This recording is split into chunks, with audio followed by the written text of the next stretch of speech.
Avat banav. Orchot Tzadikim avat banav tiheh laderech zeh. A real love for one's children must be in this path. He must always think ladrich banav derechei mishpat.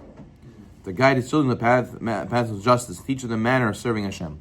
Sometimes the people say, but I love them, I don't want to rebuke them, I don't want to yell at them, I don't want to speak difficult conversations with them. Let them be, whatever it is, they're deity, they're kids.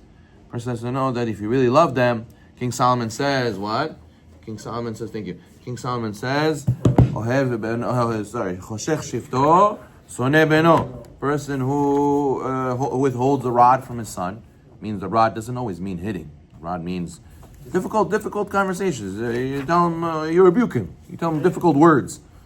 And over there, if you don't do that, so you hate your son. Why? Because if you really loved him, you would go out of your way to tell him the right way. Because really, the love of a person's son is supposed to be the love of the soul. That his soul should be successful, not that he should feel good and have whatever he needs all the time. It means that he should be going the right path. Mr. Badal, thank you. I'll leave it here. Yeah. So that's what he's talking about. So he says, in order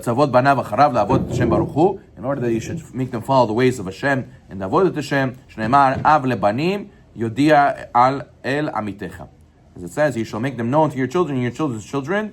A father will educate his sons to your truth. Avad mamon tiyel derech zeh. What about money? So the love of money, how is the person supposed to use it? The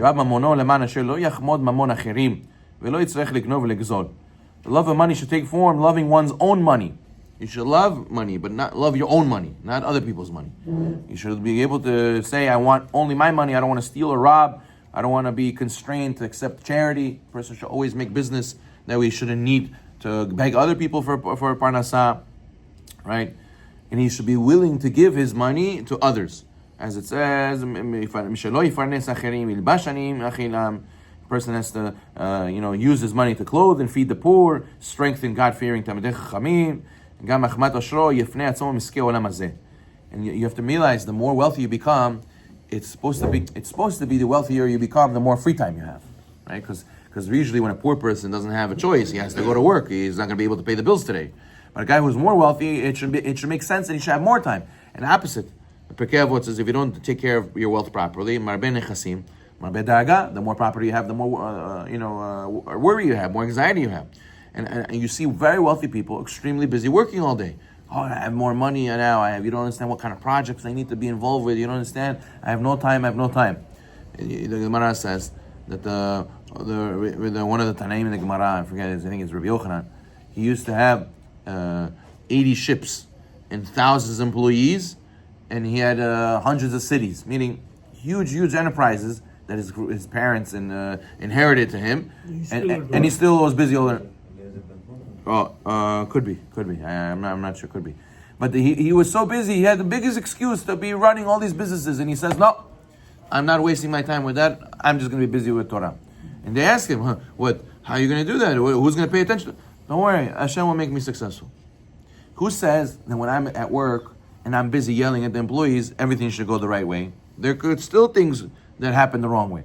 So better I'll use my time to learn Torah. And anyways, if it's supposed to go wrong, it's going to go wrong. If it's going to go right, it's going to go right. If I'm there, if I'm not there, obviously I have to do ishtadut. He does a little bit of ishtadut, but he doesn't get more busy. He gets even less busy. That way he can do more Torah. He says, Machmat Oshro, now that you became wealthier, you got to go and set aside more time for Torah study and performance of mitzvot. He says, because there's going to be more claim against you, because they're going to tell you, listen, you had money. Why didn't you have more time? Why did you allow the money to make you even more busy? Hashem says, listen, you telling me, the guy says, right? Hashem, if only give me $10 million, I'll sit and learn Kolel all day, right? Hashem says, look, I have a guy who's doing it for $50,000 a year, $40,000 a year. You're very expensive. And fine. So Hashem says, you know what? I'll take your deal. I'll give you $10 million. Now, where are you sitting and learning? Where? No, now I have to keep this $10 million growing, and for my kids, for my... So now he's busy. So it's supposed to be, you become more wealthy, you're supposed to have more time. Not the opposite, you become more busy, you have less time and less time to learn. Hashem says, you have the ability to sit and learn. Why don't you do it? That's going to be a claim. Person should not feel that, oh, I have reason to be prideful in my business. You see, I made my company big. You see what I did. The person has to realize it all comes from HaKadosh Baruch Hu. He says, you got to send your money to Olam Haba. How do you send your money to Olam Haba? Because your money, the guy says, Rabbi, very easy. Before I die, I'll cash out my bank account. They put it in a bag. They put it in my grave. I'll take it with me to Olam Haba. What are you talking about? You can't take your money like that to Olam Haba. It doesn't go. So how are you going to go and pass through customs from this world to Olam Haba? He says, if you do mitzvot with your money comes with you. As we know, the famous story of the Barbanel, right? They asked him, they did an audit to him. They said, please provide how much money you spent this year. So he gave them a very small amount, like maybe close to $100,000.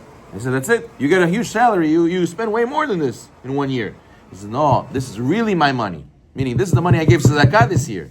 Therefore, that's really going to be my money. This money that I spend here and there, it's God. It's going to stay in this world, and I'm going to go to Olam Haba. So therefore, in order to put the money in the safe in Olam Haba, you got to use your money for mitzvot. Avat nashim tiyad derech zeh. So what do you do with the love for woman?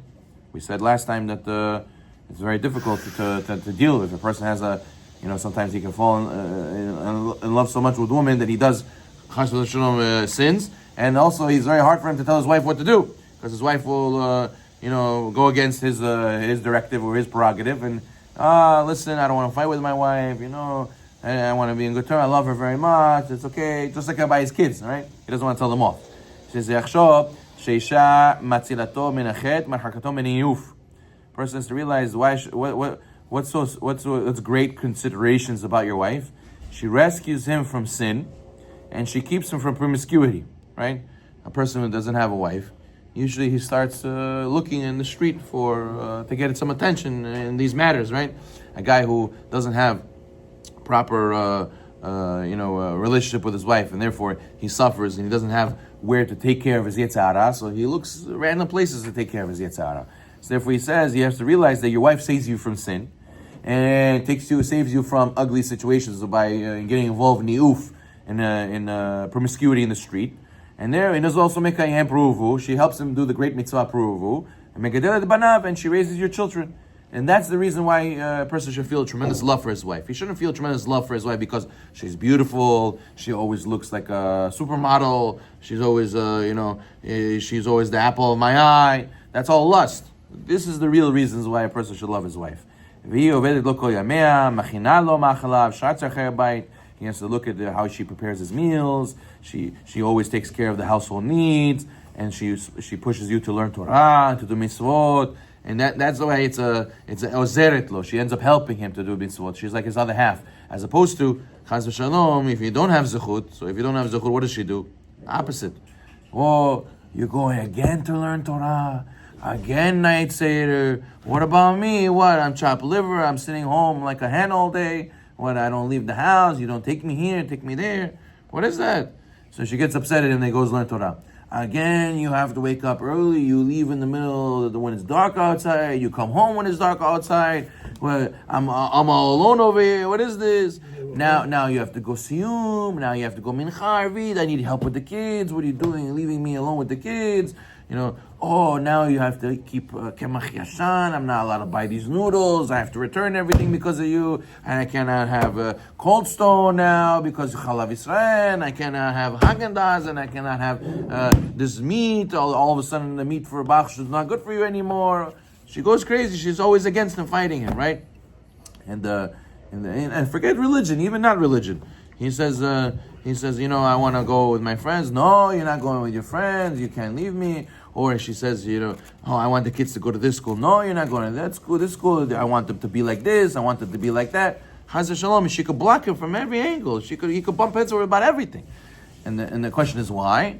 Very simple. Zacha, if he has zechut, she's ezer. She's a helper. Lo zacha, you don't have zechut. Kenegdo. There's an opinion, Yesh Omri, menagdato, the Gemara says. There's an opinion over there, it says, paluchin. She's going to even hit you. That's how against you she's going to be. Why? Because you don't have zechut. What does it mean to have zechut? It means you have zechut, you're doing what you're supposed to be doing between you and Hashem. You're doing what you're supposed to be doing as a man of a house. What does a man of a house does? Man of a house, he's a leader. He's not a mouse. Now, being a leader doesn't mean screaming and yelling. You could be a leader like Stalin, nobody likes you. Being a leader means inspirational leader, a person who people look up to. People say, this man, he's a rock, we rely on him. Not that she wears the pants in the family, right? He wears the pants, but again, it's not by force and yelling and screaming, putting people down. It means you're such a good person, people want to listen to what you have to say, because person has Yirat Shamayim, the Gemara says people listen to him. And more than that, you don't fight with her until, no, we are going to keep it. You say, we are going to be sending our kids to the school because I said so. No, he explains to her, and he inspires her, and he shows her, and he learns with her. A person doesn't learn with his wife. From where is his wife going to get chizuk? You know how many husbands, they go to shul, they go to lectures, they go to shiurei Torah, they grow. He comes home, he wants to keep halachot. The women don't learn anything. They don't know anything. It's the first time I heard this halakha. What are you saying? Where did you get this from? Every day you come with new things home. So if she doesn't learn, she needs to be connected to her rebbitzin. She needs to be connected to shiurim. She needs to be connected. If she's not connected, so learn where the open midrash says. Start learning parasha with her. Start learning Yakut Yosef halachot over there with her. Because if she's not going to get it from you, you're not going to make your house of Yaakov, Bet Yaakov. So how is she going to be the wife that helps you? So therefore, a person has to have zechut. What does zechut mean? Do what you're supposed to do between you and Hashem. Hashem is going to make it that your wife is on your side. And if you don't, she's against you. And also, you need to instill holiness in your house. You can't be only holy outside. You have to be holy inside your house as well. Baruch Na'olam.